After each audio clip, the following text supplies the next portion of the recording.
What if I told you the person sitting across from you at dinner, sharing a menu, might be harboring one of the most profoundly guarded secrets in modern life? They are one of the 130 million American adults living with a hidden reality that shapes every single day, a reality of shame, of fear, and of brilliant, exhausting deception. This is what happens when that secret finally breaks. Tonight, we follow one woman who has mastered this art of concealment. She has navigated jobs, friendships, and life itself without ever revealing the truth. But now, sitting across from a near stranger, the carefully constructed walls are about to crack. Because on a blind date, when the menu arrives, there is nowhere left to hide. This is the story of that moment and of the single act of grace that would change everything. To understand the collision about to happen, you need to meet them both. First, there is Anna. By every outward measure, Anna is a success. She is 28, holds a steady job at a bustling floral shop, and has a laugh that can brighten a room. What no one knows, not her friends, not her coworkers, certainly not her dates, is that Anna cannot read. Her illiteracy is not a simple gap. It is a meticulously managed void. She has developed a sophisticated internal library of word shapes and logos. The swoosh of a Starbucks cup, the distinctive font of a street sign, the layout of her favorite restaurant's menu, these are her landmarks. At work, she arranges flowers by memorizing the colors and shapes listed on wholesale order forms, a system she built over 3 years. She has a flawless excuse for never reading aloud, a childhood astigmatism that gives her headaches, she says. The reality is a constant, low-grade terror of exposure. This is what the data means when it says 67% of adults with low literacy have never told their spouse. It is a life of solitary confinement inside a crowded world. Then there is Ben, a single father to a 7-year-old boy named Leo. Ben is navigating a different kind of loneliness. His marriage ended not with a bang, but with a slow, quiet unraveling 2 years ago. His world now orbits around construction site management by day and the sacred, often chaotic, rituals of fatherhood by night.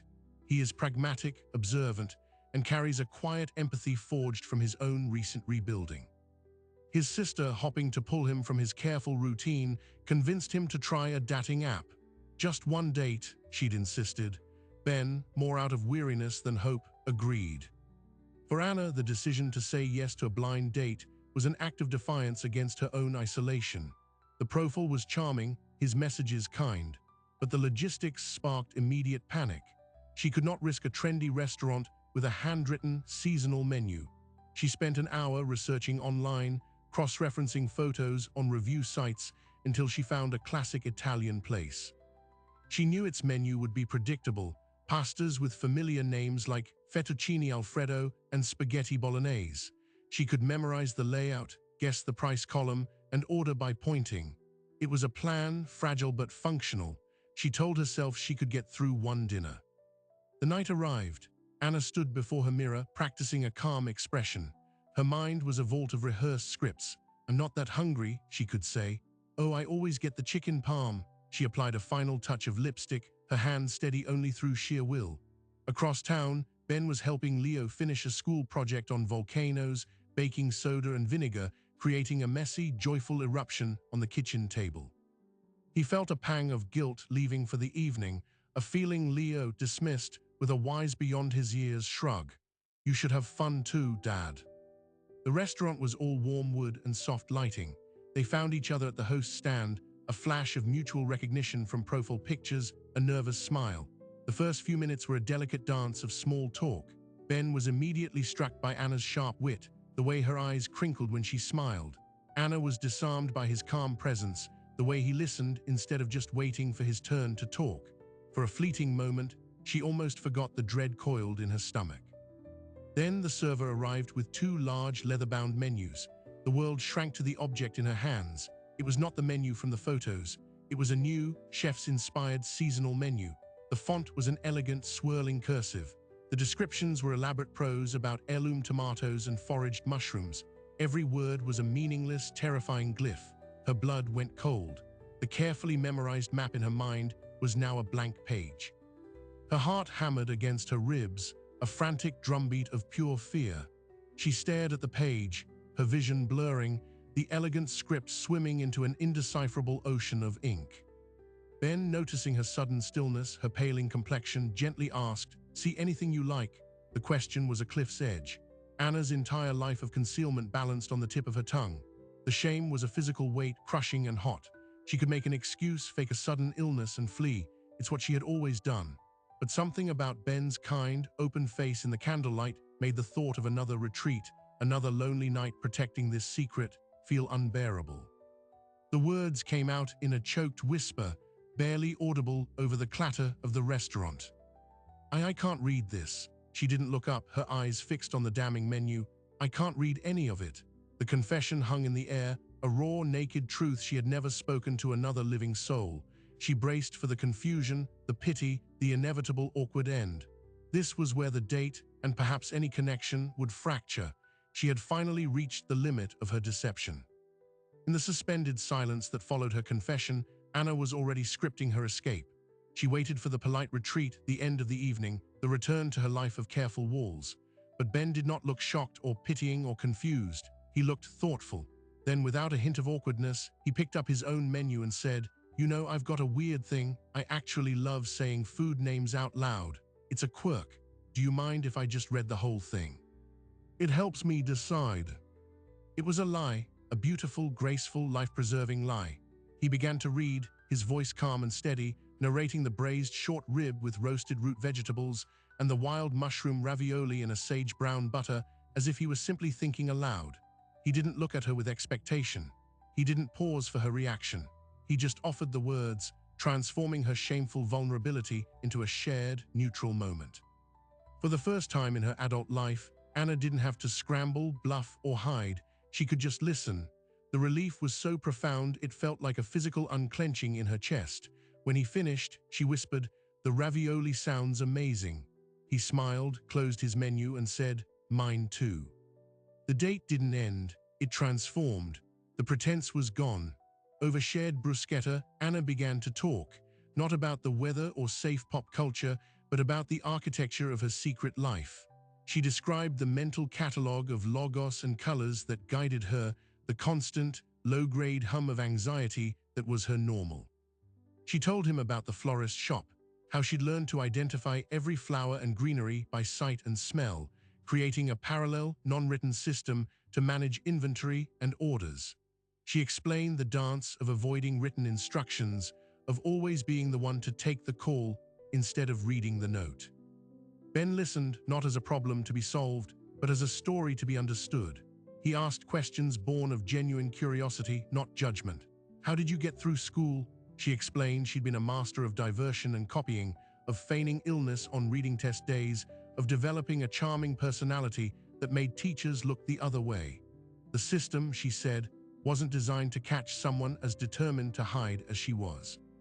She slipped through the cracks because she worked tirelessly to stay in the shadows. And then came the pivot, the moment that reframed everything that came before. Ben, stirring his coffee, said quietly, "It must be exhausting." It wasn't a question, it was a recognition. Anna felt the truth of it hit her with new force. She had never allowed herself to frame it that way, it was just her life. But yes, it was a profound, soul-deep exhaustion. The energy required to maintain the facade every single day, in every interaction, was a tax on her entire being. Studies show this exact psychological toll. The constant anxiety of exposure undermines mental well-being, leading to social withdrawal and a pervasive fear of being discovered. Anna had been paying that tax for 2 decades. Ben, in turn, shared his own story of a different kind of exhaustion. The slow dissolution of his marriage, the careful reconstruction of life as a single dad, the constant negotiation between work and fatherhood, and the quiet loneliness that persisted even in a full life. He wasn't comparing pains, but building a bridge of shared understanding. He saw in Anna's struggle a mirror of his own, a fundamental challenge that required daily courage just to show up. As they talked, the restaurant around them faded. This was no longer a blind date following a social script. It was a foundational conversation between two people who had, against all odds, found a moment of radical honesty. Anna realized with a shock that she had never been this known by anyone. Not her parents, who had passed when she was young. Not her friends, who knew a carefully curated version of her. Ben now knew the central, defining truth of her existence, and he had not flinched. He had instead built a bridge over it with a simple, invented quirk about menu reading. The check came, the normal panic about calculating the tip and splitting the bill rose in Anna's throat, but Ben smoothly took care of it, saying it was his turn since she'd chosen the restaurant. Another graceful navigation of an invisible obstacle. As they walked out into the cool night air, Anna felt disoriented. The evening should have been a disaster. Instead, it felt like the first real breath she'd taken in years. They stood on the sidewalk, the city lights shimmering around them. "Thank you," Anna said, the words inadequate for the seismic shift he'd created. "For the menu thing, you didn't have to do that." Ben shrugged, a warm, easy gesture. "Everyone's got something they're carrying. It's nicer when you don't have to carry it alone for a minute." He asked if he could see her again, not as a pity date, but with a clear, direct hope. Anna, feeling a courage she didn't recognize, said yes. The following week was a turmoil of new sensations for Anna. The crushing weight of the secret was now shared. It existed outside of her own mind. She found herself replaying Ben's calm reaction, the lack of drama, the focus on asterisk her rather than the problem. It challenged every assumption she'd built her life upon, that revelation meant rejection, that her value was contingent on her competence, that her illiteracy made her fundamentally broken. For the first time, she considered that the shame might not be an inherent part of the condition, but a burden imposed by a world that couldn't imagine it. Meanwhile, Ben found himself thinking of Anna constantly. Her intelligence, her resilience, and the stark vulnerability she'd shown him created a powerful pull. He researched adult literacy quietly, his heart sinking as he read the statistics, the link to increased anxiety and depression, the staggering number of adults who conceal it from their own families. He understood now that her confession was an act of immense, terrifying trust. He was determined to be worthy of it. He didn't see a project, he saw a person of remarkable strength. Their second date was a walk in a botanical garden, a place with no written demands. Anna was lighter, the constant vigilance dialed down a single crucial notch. She talked about her work with genuine passion, describing the language of flowers, not written, but felt and seen. Ben talked about Leo, showing her pictures, his face softening with a love that was palpable. The connection deepened, built on the unusual bedrock of their first meeting. But the real world, with its written rules, had not disappeared. Anna's coping strategies were a finely tuned machine, and introducing a new variable, a person who knew the truth, created unforeseen cracks. A few days later, she was at work when a delivery arrived with a new, complex invoice. Her usual method of matching the written list to her memorized visual catalog failed.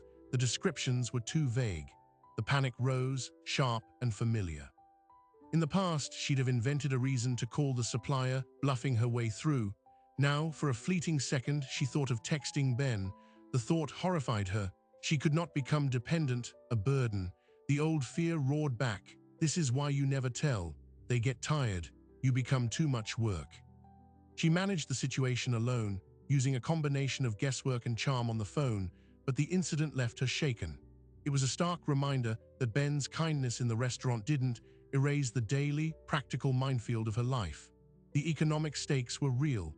1 in 5 Americans reads below the level needed to earn a living wage.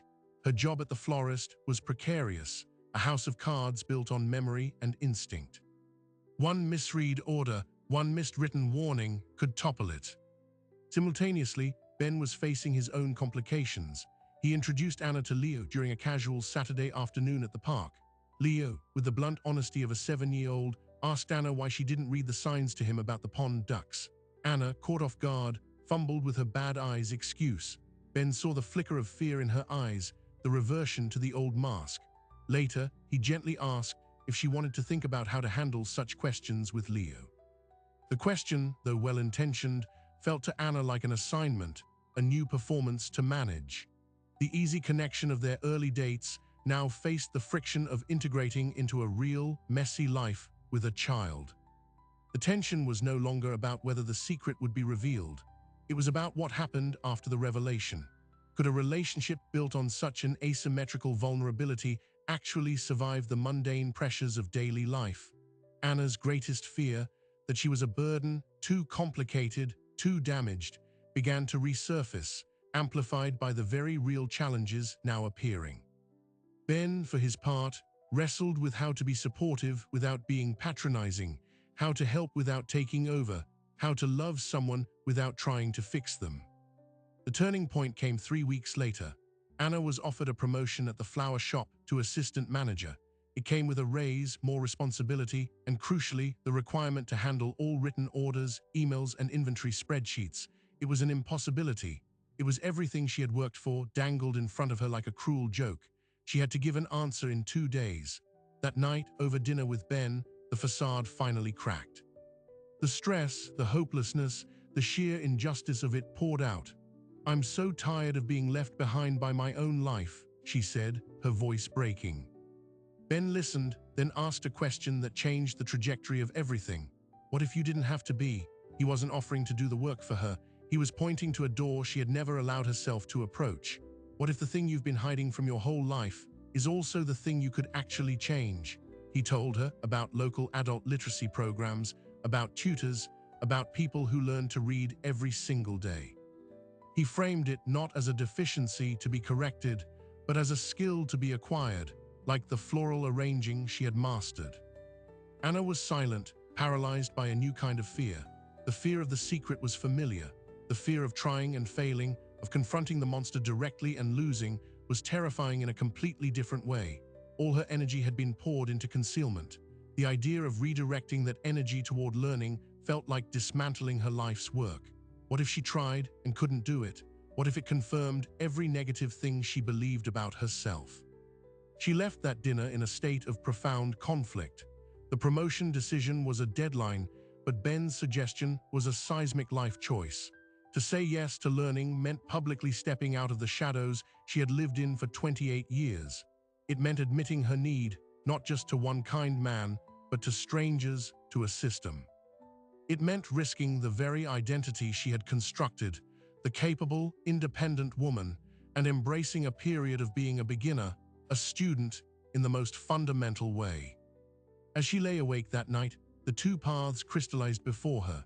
1. Decline the promotion, maintain the status quo of secret struggle, and likely watch her relationship with Ben slowly strain under the unspoken pressures. 2. Accept the promotion, say yes to a literacy program, and step into a terrifying unknown where failure was public and possible, but where a different future might exist. She had 2 days to decide. The careful, concealed life she had built was about to collide, irrevocably, with the possibility of a life built on truth.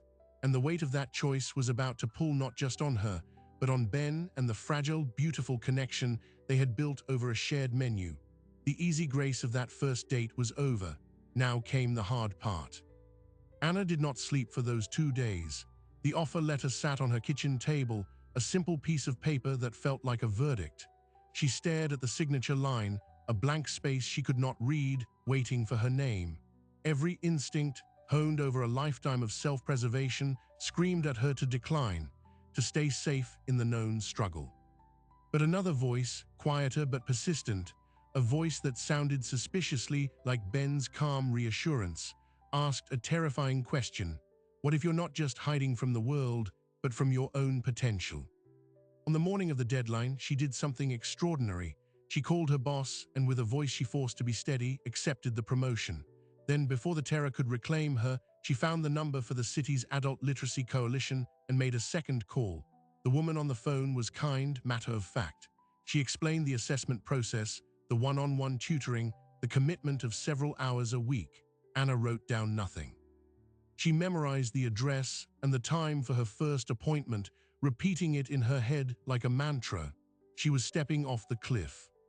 The first assessment was a humiliation so profound it nearly broke her.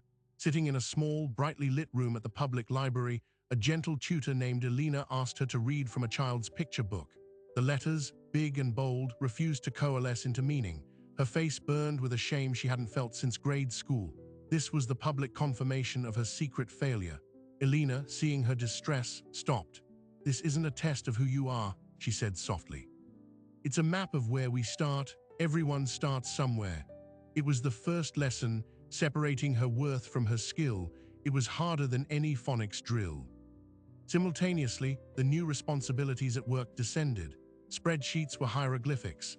Email chains were labyrinths. She survived the first week through sheer, desperate ingenuity and late nights where Ben would patiently help her decipher the most critical emails over video call, framing it as talking through her workload. But the strain was immense. She was now managing two full-time jobs, her actual job and the exhausting performance of competence within it. The mental load was crushing. Studies quantifying the link between low literacy and anxiety don't capture the minute-by-minute cortisol spike of staring at an unreadable shipping manifest. Her relationship with Ben entered a new, fragile phase. He was her lifeline, her translator, her cheerleader, but the dynamic risked tipping from partnership into dependency. Anna hated asking for help, each request feeling like a withdrawal from an emotional bank account she feared was running dry. Ben, wanting to be supportive, sometimes overcorrected, swooping in to solve problems before she could wrestle with them. A subtle tension emerged. Was he her boyfriend or her tutor? Was she his partner or his project? The very grace that had drawn them together was now being stress-tested by the gritty reality of her struggle. Then came the revelation that reframed everything. During a session with Elena, while working on family-related vocabulary, Anna haltingly mentioned her parents had died in a car accident when she was 12. Elena, making conversation, asked what they did for work. Anna described her father as a handyman who could fix anything but hated paperwork, and her mother who worked occasional cashier jobs but never read for pleasure. A light went on in Elena's eyes. Gently, she asked if Anna had ever been tested for dyslexia or other learning differences as a child. Anna shook her head. Her schooling had been chaotic after her parents' death, and she'd become a master of avoidance. Elena suggested a proper educational psychology assessment. The results, a few weeks later, were staggering. Anna had a pronounced specific learning disability related to phonological processing, the ability to connect sounds to letters. It wasn't a lack of intelligence. It was a neurological wiring difference, one that had gone undiagnosed and unsupported her entire life. The shame that had felt like a moral failing was, in fact, the result of an undetected, treatable condition. The monster had a name, and with a name, it could be fought with strategy, not just shame. This knowledge was liberating and infuriating. How different might her life have been with early intervention? The data shows this is a common tragedy. Illiteracy is often perpetuated from parent to child, not through neglect, but through unrecognized learning differences and a system ill-equipped to spot them. Anna wasn't broken. She had been navigating a world designed for a different kind of brain without a map. This revelation changed her entire narrative from one of personal failure to one of systemic oversight. Her anger was fierce, and it became a new kind of fuel. But just as she began to find her footing, the second wave hit. Ben's ex-wife, Chloe, started asking questions. She'd heard from Leo about Anna's special lessons and how Dad helped her with her work papers. Chloe, protective and perhaps sensing a shift in Ben's life, called him. Her concern was wrapped in a pointed question. Is this person you're bringing around our son stable, capable? Ben defended Anna fiercely, but the conversation left a stain. Anna's secret, which she'd shared as an act of trust, was now a point of judgment and potential conflict in Ben's co-parenting relationship. The vulnerability had leaked beyond the container of their relationship, with real-world consequences. Worse was to come at work. A competitive co-worker, a woman who had also wanted the promotion, noticed Anna's struggles. She saw the long hours, the constant double-checking with Ben on the phone, the way Anna avoided writing anything by hand. She began making subtle, poisonous comments. "Oh, let me email that for you since you're so busy. Need me to decode that supplier note?" The passive-aggressive attacks were designed to undermine Anna's authority and expose her without explicitly revealing her secret. It was a sophisticated form of workplace warfare, exploiting the very vulnerability Anna was trying to overcome. The promotion that was meant to be a step forward now felt like a trap, putting her weakness on display under a spotlight. The pressure reached a breaking point one Thursday evening. Anna had a literacy tutor session after work, then had to return to the shop to finish an order she'd misread earlier in the day. She was exhausted, her brain fried from hours of decoding simple words. Ben was at home with Leo, who was upset about a bad grade on a spelling test. When Anna finally arrived at Ben's apartment, late and frayed, she found a tense atmosphere. Leo was sullen. Ben was stressed, trying to help his son while managing his own disappointment. In a moment of misplaced frustration, Leo snapped, "At least you don't have to do spelling, you just don't do it at all." The words from the mouth of a child were a devastating blow. Anna froze. Ben sharply corrected Leo, sending him to his room, but the damage was done. The unspoken hierarchy was laid bare. The child struggling with literacy was still ahead of the adult who had none. Anna felt herself collapsing inward, the progress of months crumbling in an instant. She muttered an excuse and left, refusing Ben's attempts to comfort her. That night the old narrative came roaring back. "You are a burden, you are too complicated, you are embarrassing even to a child." She believed it all over again. The mountain of learning ahead seemed insurmountable. The relational stress felt like proof that her illiteracy was a poison, ruining not just her life, but now the lives of those she cared about. She drafted a text to Ben, "This is too much. For you, for me, I'm sorry." Her finger hovered over send. But she didn't press it. Instead, she cried. She cried for the little girl who fell through the cracks, for the years of loneliness, for the immense weight of the climb ahead. And in the quiet exhaustion after the tears, a stubborn new thought emerged. It wasn't the hopeful voice from before. It was a gritty, determined one. "If I quit now, then Leo is right. If I quit now, the coworker wins. If I quit now, I define myself by this thing forever." She did not send the text. She went to her tutor session the next morning, eyes swollen but present. She told Alina what had happened, and Alina shared a statistic from the research. Nearly 40% of adults in literacy programs drop out in the first 3 months, not because they can't learn, but because the psychological walls of shame and the pressures of daily life become overwhelming. Anna was not failing. She was at the exact point of greatest attrition. Knowing she was in a predictable valley, not a unique abyss, gave her a strange comfort. She also went to Ben. She told him about the text she almost sent. She confessed her fear of being a corrosive force in his life. Ben listened, then took her hands. "Leo was wrong and he apologized. But more importantly, Anna, you're showing him something. You're showing him what it looks like to face something really, really hard and keep going. That's a better lesson than any spelling test." He was not offering a platitude. He was reframing her struggle as strength, as a legacy for his son. This was the pivotal turn. The crisis didn't break them, it forged a new, more honest agreement. They established clearer boundaries. Ben would not help with work emails unless she explicitly asked. She would dedicate 2 specific evenings a week to tutoring, and those were sacrosanct. They would have date nights where the topic of literacy was off limits. They were learning to separate the challenge from the person, the support from the relationship. Anna began to apply the same ruthless strategy to her work. She stopped hiding her new skill development. She told her boss she was taking a continuing education course to enhance her administrative skills, which was technically true. She started using text-to-speech software openly at her desk, framing it as a productivity tool. She disarmingly asked her poisonous coworker for help on a small task, flipping the script from victim to collaborative colleague. She was learning to manage the perception of her journey, not just the journey itself. Months passed. The initial agonizingly slow recognition of letters and sounds began, incrementally, to accelerate. The day she read her first full paragraph from a children's book aloud to Ben, she wept. It was a simple story about a bear, but to her, it was a miracle. She framed the promotion offer letter and hung it in her apartment, not as a reminder of fear, but as a monument to the decision that changed her trajectory. But just as a new rhythm emerged, as the first green shoots of competence broke through, the final and most unexpected escalation arrived. It came in the form of a formal letter to Ben's home address. It was from the family court mediator. Chloe, citing concerns about the stability and influences in the child's environment, was petitioning to modify the custody agreement. She wanted a formal assessment of the household, expressing specific concern about Leo's exposure to adult functional illiteracy and its potential impact on his own educational development.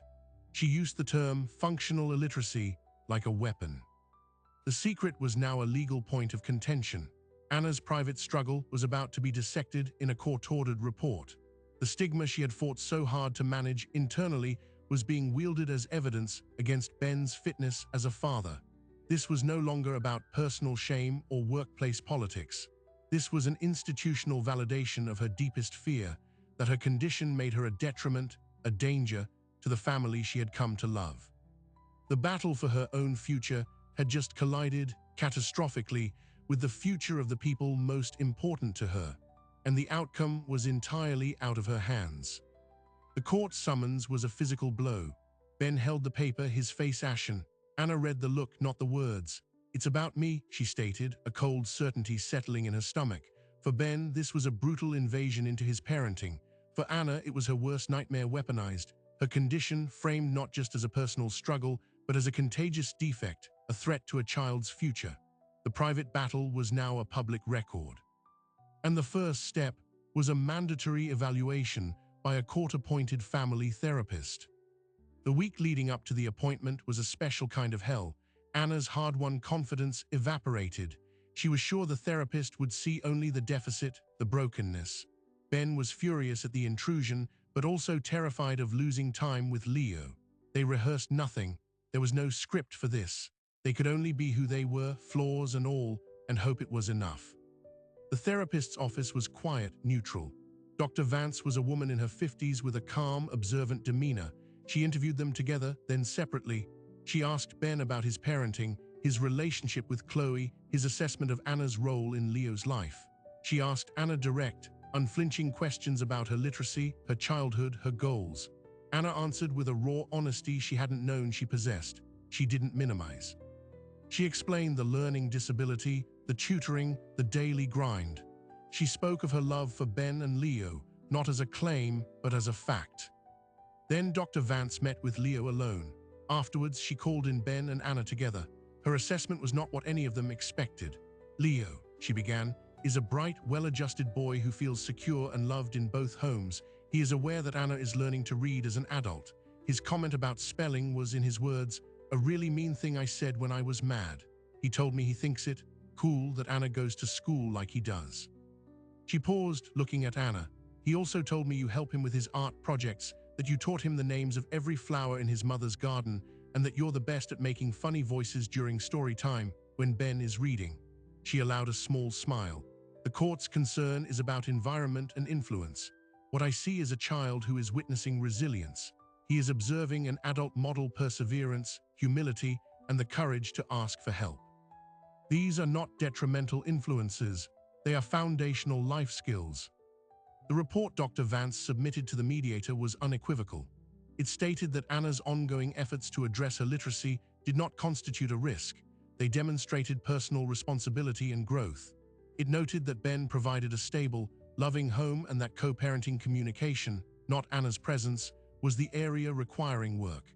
The mediator, relying on this professional evaluation, recommended no change to the custody arrangement.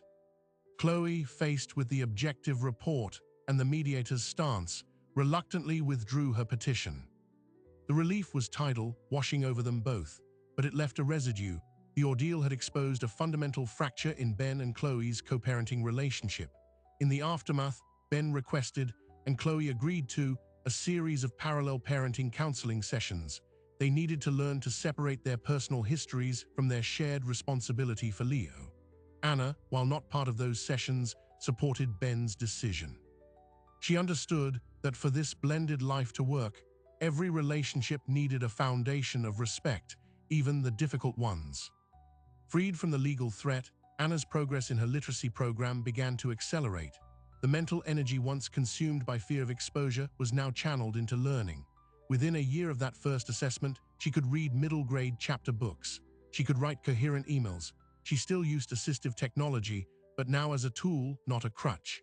The promotion at the flower shop, once a source of terror, became a role she grew into with genuine competence. She developed a new inventory system using color-coded labels and simple icons alongside text. A system so efficient her boss adopted it for the entire shop. Ben watched her transformation with awe. The woman who had whispered her secret over a menu was now debating book choices with him and helping Leo sound out new words without a trace of shame. The dynamic in their relationship settled into a true partnership. They got engaged in a simple, quiet ceremony at the botanical garden on the anniversary of their second date. Leo presented the ring, having saved his allowance to buy a small box of his own.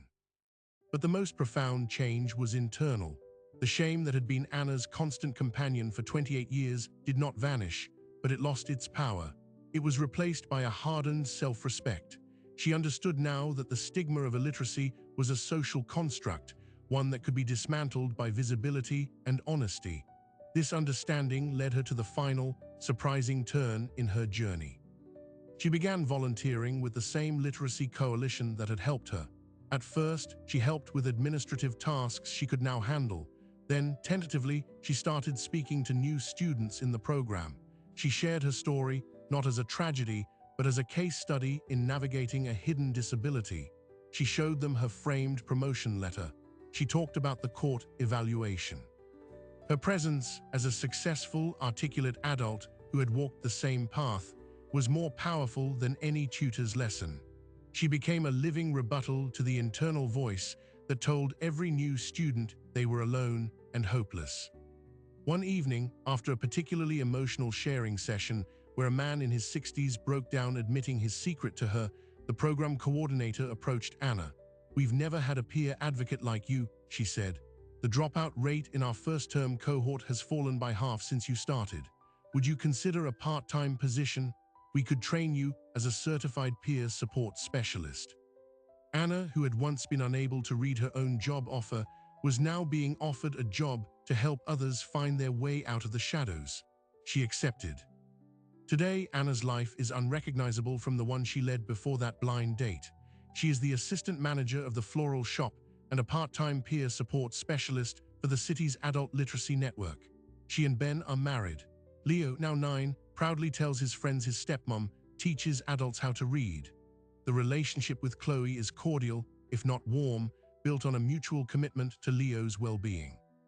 The story that began with a secret confessed in a restaurant did not end with a fairy tale cure. Anna still reads slowly. She still prefers audiobooks.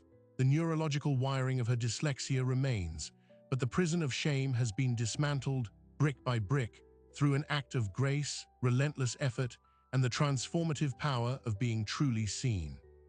The final, surprising detail is this. Anna keeps a copy of that first, incomprehensible seasonal menu from the Italian restaurant. It's tucked into the back of her wedding album. She can now read every word on it. Sometimes, on their anniversary, Ben will pull it out, and with a theatrical flourish, read the descriptions aloud in the same calm voice he used that night.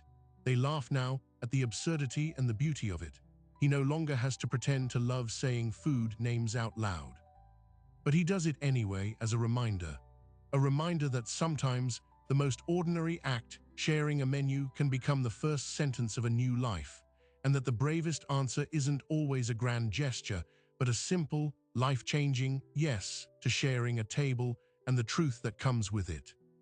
Anna and Ben's story is a specific one, but the silence it breaks is universal. It asks an uncomfortable question. In a world built on the written word, what does it cost us to equate literacy with intelligence, or worse, with human value? The 130 million American adults with low literacy skills are not a demographic abstraction. They are our neighbors, our co-workers, our dates. They are navigating a world that often mistakes their coping strategies for competence and their silence for agreement. The true tragedy illuminated here is not the inability to decode symbols on a page. It is the isolation. The research is clear. The shame associated with low literacy drives profound social withdrawal and mental health strain. People hide, not because they choose to, but because our collective reaction, whether overt judgment or awkward pity, makes hiding the only safe option. We build the walls of their prison with our assumptions.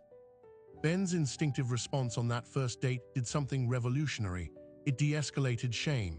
By inventing a harmless personal quirk, he refused to participate in the drama of exposure. He created a neutral space where a person could exist, for a moment, separate from their problem. This is the hidden mechanics of grace. It's not about solving the issue, but about safeguarding dignity in the midst of it.